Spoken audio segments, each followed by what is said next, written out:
Good morning. My name is Liz and I am currently on a road trip from New Hampshire to,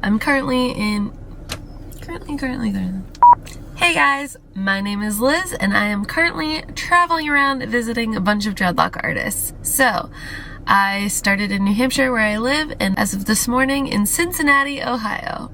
I also just want to point out that I was like a little bit anxious about all these big cities that I would be visiting and like driving in them. I hate driving in cities, but it really hasn't been that bad. I think Cincinnati is my last like big one. And yeah, oh my god, I'm like parked outside of a cute little playground right now in this residential area. Easy peasy getting here. I feel so relieved.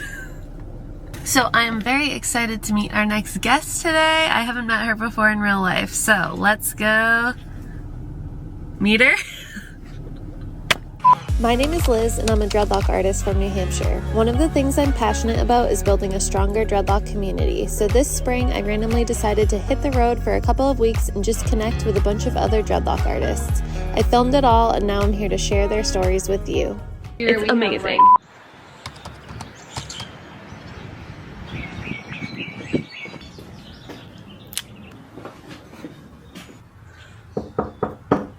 Knock knock.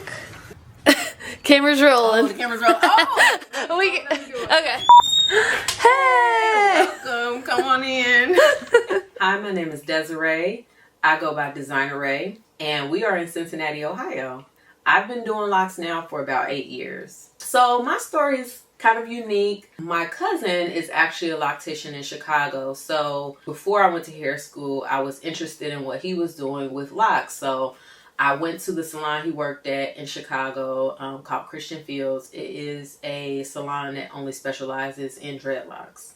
At the time, he hadn't been doing hair, so they literally taught him from the ground up how to do hair, how to maintenance locks, everything like that. So I would go visit him and he'd give me like hands-on training and show me how to do retwists, how to start locks, maintenance, and styling. So that was kind of my first introduction to locks. Then I went to hair school, graduated 2013, and moved back to Cincinnati, Ohio.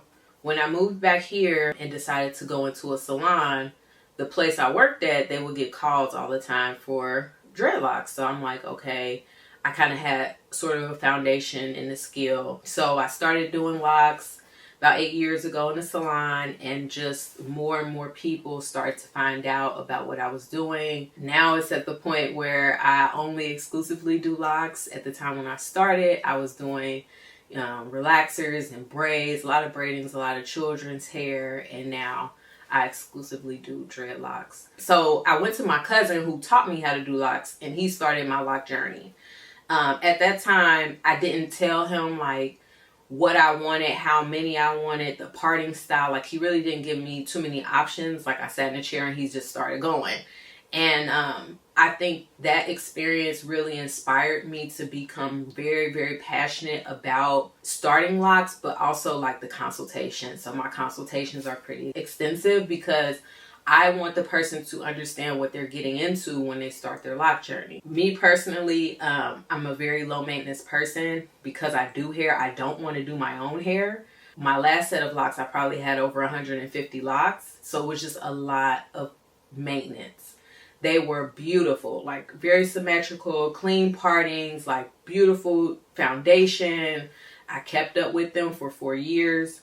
But after time, it just maintenance, and every 6 weeks having to twist them to keep them, healthy and strong. It just got to be too much. And I just, one day, 2020, during the pandemic, I just took a clippers and just, and once I did that first, like, shave down the middle of my head, I was just like, oh my God, I really cut my hair. For me, locks represent freedom. And I didn't want a lot of like responsibility with my hair. So I knew that I was going to start over with a much larger set, less maintenance. This set of locks I call mini wicks because they were started with the instant lock method, which is crochet. And I don't do like regular palm roll maintenance. So I really only maintenance my hair about every 4 months, sometimes longer, just depending on how I feel about it. And they're, lower maintenance like wicks. Having the experience of having like a high maintenance experience with having locks made me really talk to people like, okay, like, how long do you want to sit for maintenance? Do you want a lot of locks? Do you want them to look full? Do you want to wear them in styles? Are you really active? Are you swimming? Lifestyle choices that are, you know, in the beginning, you're not really going to think about, but they're going to affect how, you know, your hair looks and performs and the health of it. My main service I offer and that I'm most well known for is starting locks. So I really specialize in comb coils and 2-strand twists, and I'm always committed to learning.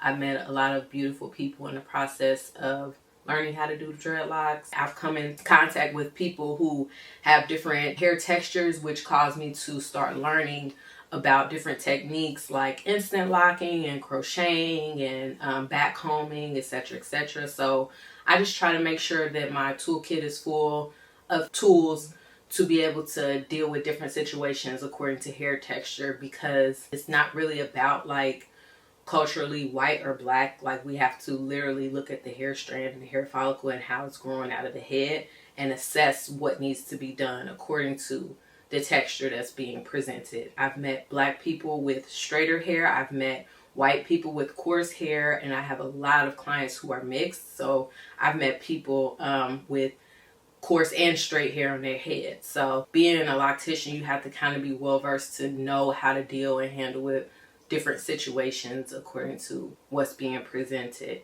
So LockStars is really like my foundation. It's just so empowering to me to help someone experience like the beginning of their lock journey and like answer all their funny questions and make them feel comfortable. And also, to me, I see like the glow up, like them really like embracing who they are, and just like the spiritual journey that people associate with dreadlocks, them coming into whatever that means for them. So I just think it's a beautiful thing to be able to be a lock mama, and I have a lot of babies.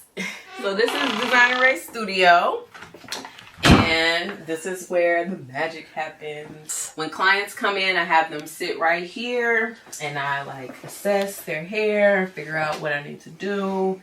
We talk about the main thing I always ask people is, when was the last time you shampooed? Because that kind of like affects my whole mood. So what's a good answer for that?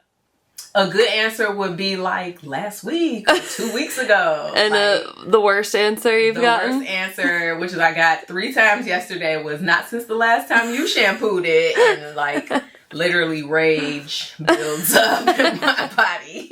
So yes, this is my station. This is where I keep like all my like rubber bands and scissors, and like I call this my surgery like table. I love that. Those are cute. Yeah, clips, combs.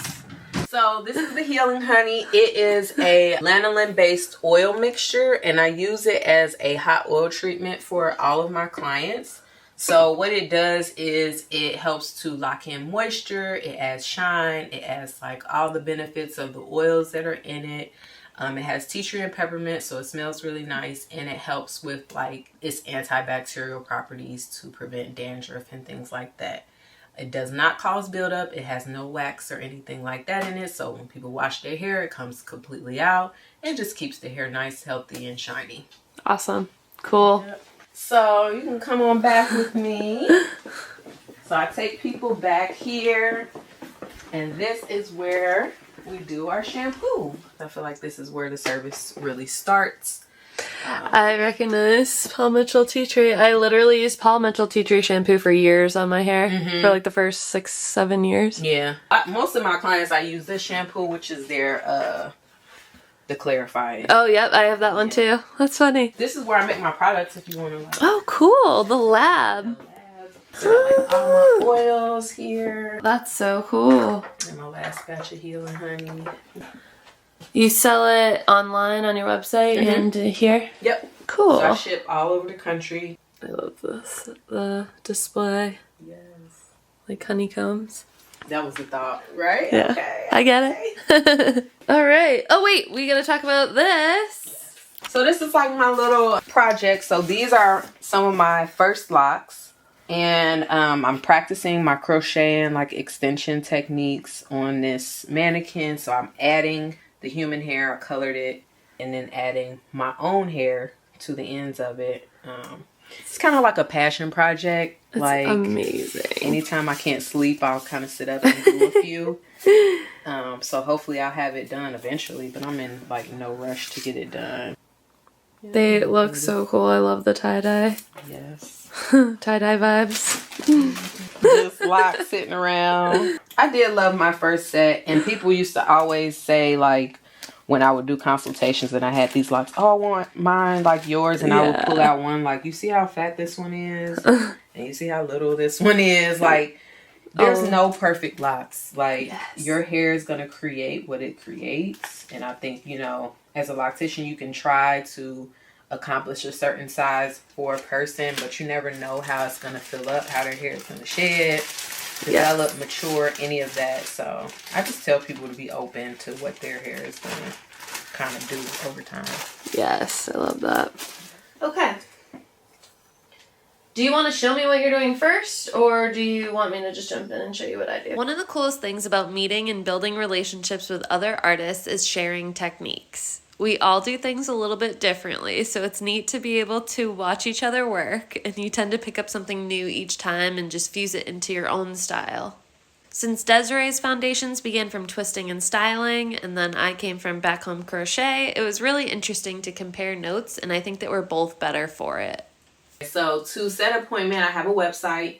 It's Desirae.com, and you can see my schedule online. I also have a blog where I have like helpful information about the products that I create, as well as like what to expect when you are starting locks. That's updated regularly.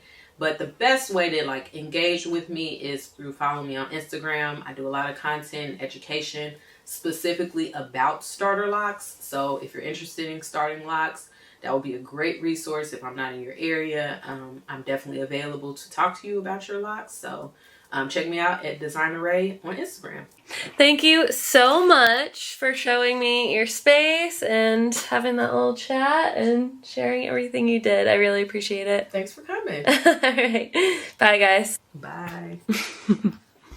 And lastly, thank you to all the sponsors, everyone who's supported this trip, supported these videos. It means so much. Thank you, love you.